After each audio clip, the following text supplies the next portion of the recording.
방금 덕평육에서 얘기를 네네. 보면 화장실에 가는 걸 게임화했다고 표현하셨잖아요. 그렇죠. 게이미피케이션이라고 네, 얘기했죠. 네, 네. 예. 근데 요거에 대해서 사람들이 이런 반응을 보이는 이유를 조금 학문적으로 얘기를 해주시면.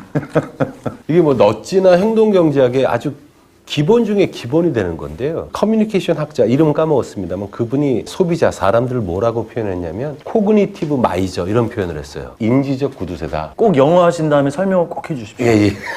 인지적이라는 건 사람들이 정보를 계속 처리하고 머릿속으로 정리하고 하는 그 멘탈 에너지를 쓰는 거거든요. 근데 사람들은 기본적으로 인지적인 구두쇠라는 거예요. 인지적인 효율성을 가장 높이는 방향으로 쉽게 한다는 거죠. 간단하게 얘기하면 깊게 생각 싫어한다는 거예요.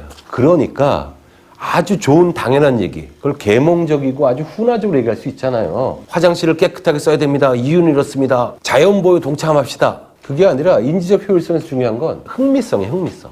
그냥 듣고 생각하고 이런 게 아니라 재미가 있으면 깊게 생각하지 않고 바로 참여하고 접근하거든요. 게이미피케이션은 사람들의 인지적 효율성 중에서 흥미성을 추구하는 성향을 정확하게 맞춘 거 아닌가 싶어요. 그러면 재밌잖아요. 이게 커뮤니케이션적으로는 이렇게도 볼 수 있는 것 같아요. 올바른 얘기, 중요한 얘기를 계몽적이거나 훈계적으로 얘기하면 이제 안 듣는다는 거예요. 맞는 얘기지만 깊게 생각하기 싫거든요. 그런데 선택 설계, 넛지, 그것도 게이미피케이션을 통해서 게임처럼 흥미성 유발한다? 바로 빠져들게 되고 거기에 참여하게 되지 않냐. 이렇게 해석할 수 있을 것 같아요. 그럼 이제 플랫폼에 이어서 우리 푸시형과 풀형을 얘기했었는데 넛지는 풀형에 가까운 거죠? 그렇게 되겠죠. 그래서 이제 넛지 행동경제학의 기본 개념 중에 선택 설계라고 표현하잖아요. 그죠? 네. 선택할 수 있게 설계한다는 거니까 그런 면에서 보면 풀에 가까운 거죠. 그죠? 굳이 마케팅으로 따지자면.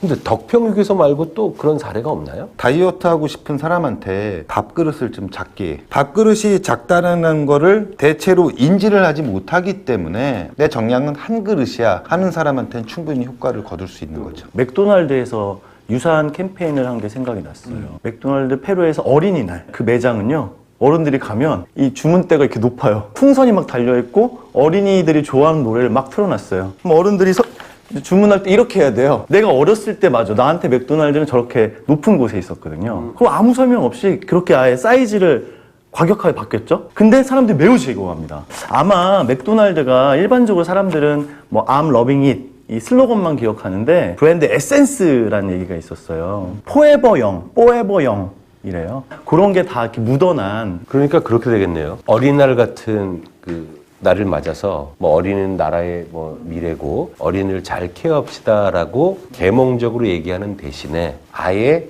장소를 그렇게 만드니까 그렇게 계몽적으로 얘기하지 않아도 어린이의 느낌을 경험하게 되고 걔들의 시야를 그 시선의 방향, 각도를 알게 되고 그러면 자연스럽게 뭘 안 해도 아, 어린애가 떠오를 거고, 그죠? 얘들의 시야는 이렇겠구나. 그것도 훌륭한 인지적 효율성을 활용한 캠페인 사례 아닌가 싶네요. 예전에 어린이날에는 어린이한테 버스 요금 안 받았죠. 지하철 요금 안 받았죠. 이게 우리나라 옛날 사례이긴 하지만 어린이날에 버스 요금, 지하철 요금을 안 받는다는 게 부모로 하여금 애들을 데리고 바깥에 나가게 하는 활동에 영향을 주는 거였어요. 멋지네요. 이번 추석 연휴가 꽤 길었잖아요. 네. 그럼 고속도로 휴게소 통행료 안 받죠. 좀 더 원활하게 가게 하고 사실 그게 큰 돈은 아니지만 그런 경우 있잖아요. 저 통행료 내기 싫어서 국도 이용하는 양반들도 있고. 정확한 것 같아요. 통행료 때문에 안 나가느냐? 그렇진 않아요. 그런데 왜 안 나가냐 그러면 그 중에 이유로 통행료는 될 수 있어요. 그렇죠. 즉 변명거리 자체를 없앤 거죠. 그래서 심리적 장애인을 없앴다. 아, 그 어린이날 그 요금 안 받는 거 생각해보니 뭐 굳이 탈로교세 사례 아니고도 우리나라에 좋은 사례가 있는 거네요. 옛날 얘기긴 하지만 우리 황영이 좋아하는 옛날 얘기. 옛날 황영, 옛날 모피야.